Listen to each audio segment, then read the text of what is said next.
¿Cuántos pedófilos has atrapado? 288. ¿Cuántos niños has encontrado?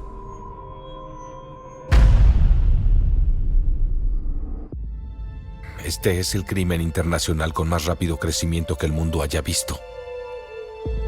Ya ha sobrepasado el tráfico ilegal de armas y pronto sobrepasará el tráfico de drogas.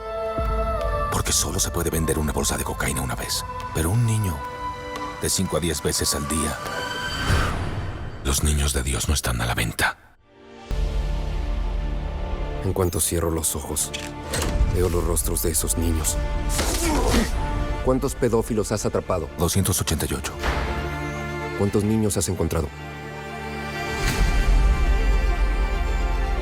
Timoteo, tú rescatas niños, ¿verdad?